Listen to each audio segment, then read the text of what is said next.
Good evening. Learning with Wasim में एक नई वीडियो के साथ आपकी खिदमत में हाजिर हूँ। इस ख्वाहिश और दुआ के साथ हमेशा खुश रहें, मुस्कुराते रहें। जैसा कि आप जानते हैं कि मेरे इस चैनल का बेसिक मकसद ये है कि मैं आपकी ज़्यादा से ज़्यादा इन्वेस्टमेंट और सेविंग के लिए आगाही कर सकूँ, आपको बता सकूँ कि कौन सी चीज़ें आपके लिए इन्वेस्ट करना बेहतर है, कौन सी चीज़ों में आप बेहतर तरीके से इन्वेस्ट कर सकते हैं और किन चीज़ों में बेहतर तरीके से आप सेविंग कर सकते हैं।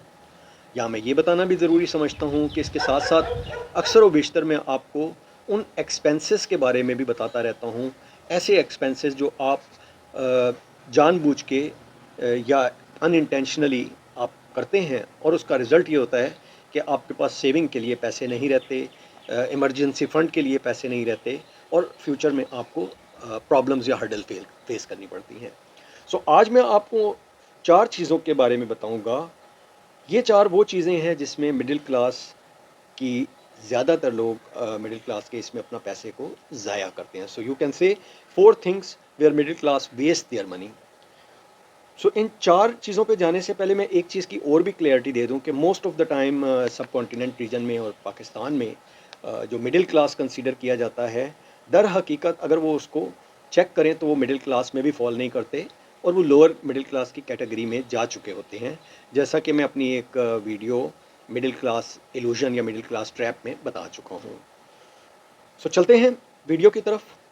लेकिन उससे पहले अगर आपको मेरी वीडियो वैल्यू देती है और ये आपको कुछ एजुकेशन के लिए मिलता है तो प्लीज़ इसे शेयर कीजिए दोस्तों के साथ, इसको लाइक कीजिए, इस पर कमेंट्स कीजिए और मेरे चैनल को सब्सक्राइब कीजिए ताकि मेरी आने वाली वीडियोस आपको टाइम के साथ मिलती रहें। सो चलते हैं। सो सबसे पहले जिस चीज़ पे मैं आपकी तवज्जो लेके जाऊंगा वो ये है कि कोई भी चीज़ ख़रीदने से पहले आप उसकी फंक्शनैलिटी को चेक करें। सो ये पहली चीज़ है। नॉर्मली क्या होता है कि मिडिल क्लास ब्रांड्स के ऊपर जाती है। फॉर इंस्टेंस अगर आपको एक मोबाइल फ़ोन चाहिए तो मोबाइल फ़ोन की फंक्शनैलिटी ये है, आप अपने काम के हिसाब से देख सकते हैं कि आपके काम की रिक्वायरमेंट क्या है और उन काम के हिसाब से कौन सा मोबाइल आपको सूट करता है। या अगर आप कपड़े लेना चाहते हैं तो वो भी आप अपने माहौल, समाज, बिज़नेस, जॉब के हिसाब से देख के वो ले सकते हैं। इसी तरह अगर आपने शूज़ लेने हैं, आपने मोटरसाइकिल लेनी है या आपने गाड़ी लेनी है या साइकिल लेनी है, व्हाट्सोएवर जो आप लेना चाहते हैं, उसकी फंक्शनैलिटी को बेसिकली आप मद्देनज़र रखते हुए वो चीज़ परचेज़ करते हैं।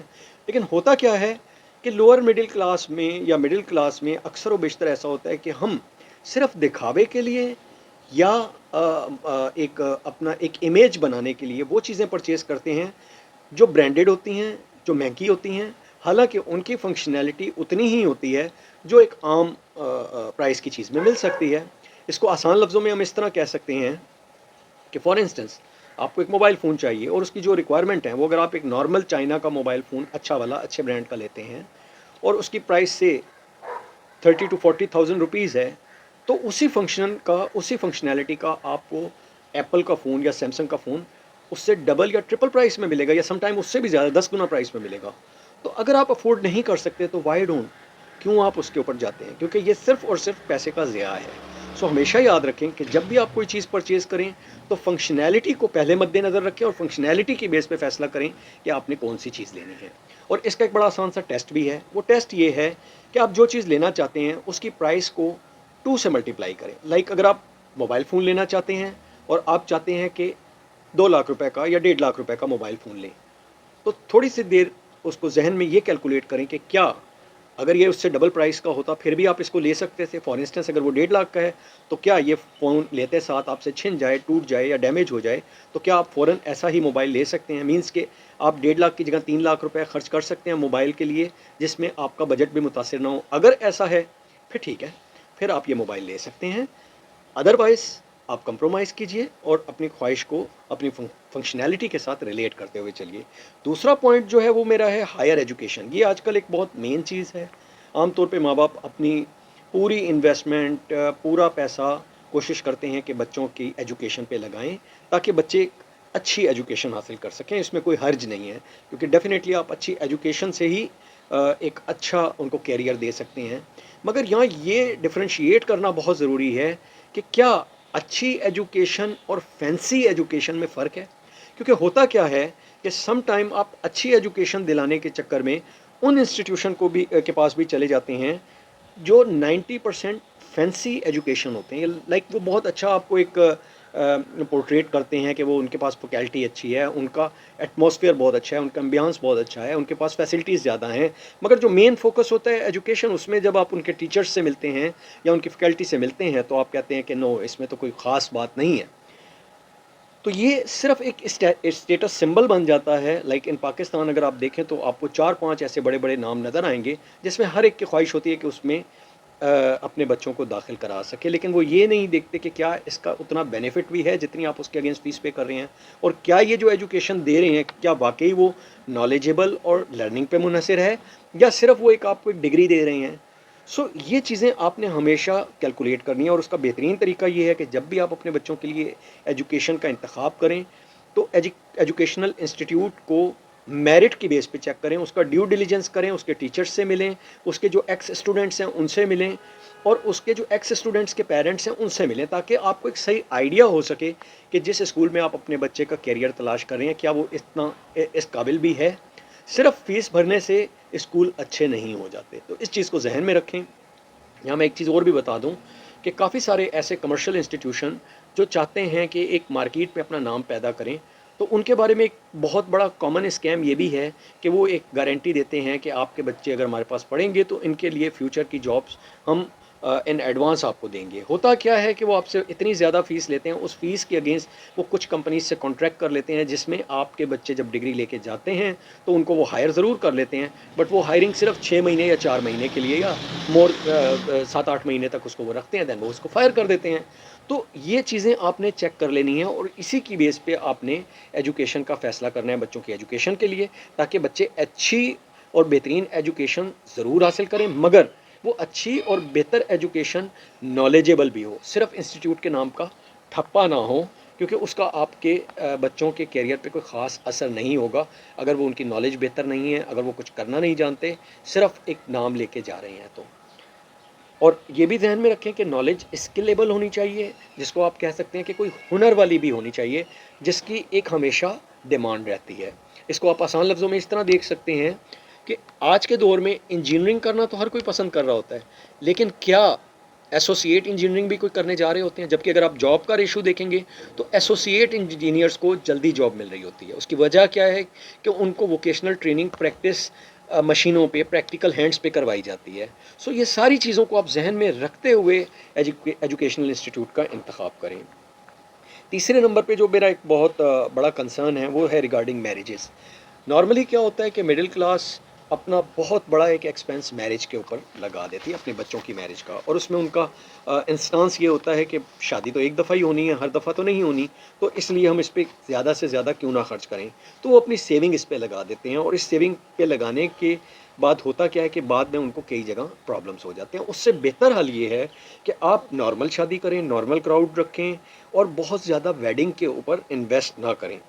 उसके बजाय अगर आप वही पैसा बच्चों के एसेट्स पे खर्च करें, बच्चों के लिए कोई एसेट्स रख लें। फॉर इंस्टेंस अगर वो लड़की है या बच्चा है, दोनों केसेस में आप उनकी वो अमाउंट जो आप एक्स्ट्रा खर्चा करना चाह रहे हैं, जो कि आजकल एक नॉर्मल खर्चा 15-20 लाख रुपए एक नॉर्मल खर्चा की हद में आ जाता है, लेकिन खैर ये इट डिपेंड्स कि आप कितना एक्स्ट्रा खर्चा कर रहे हैं।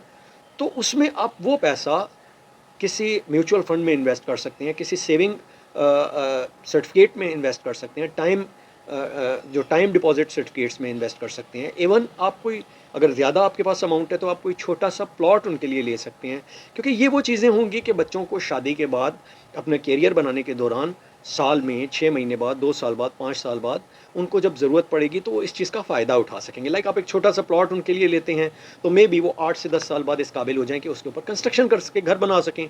लेकिन अगर आप उनके लिए ये सब नहीं करते तो 8 से 10 साल के बाद वो इस काबिल होंगे कि वो प्लॉट ले सकें, और उस स्टेज से शुरू करें जहां आपने उनको पहले दिन से खड़ा कर दिया है। सो ये चीज़ सोचना बड़ा ज़रूरी है आपके लिए कि कोशिश ये करें कि अपने बच्चों के लिए कोई एसेट, या कोई अगर आपके पास ज़्यादा लिमिट नहीं है तो कोई बात नहीं, आप उसको छोटी इन्वेस्टमेंट किसी म्यूचुअल फंड में कर सकते हैं।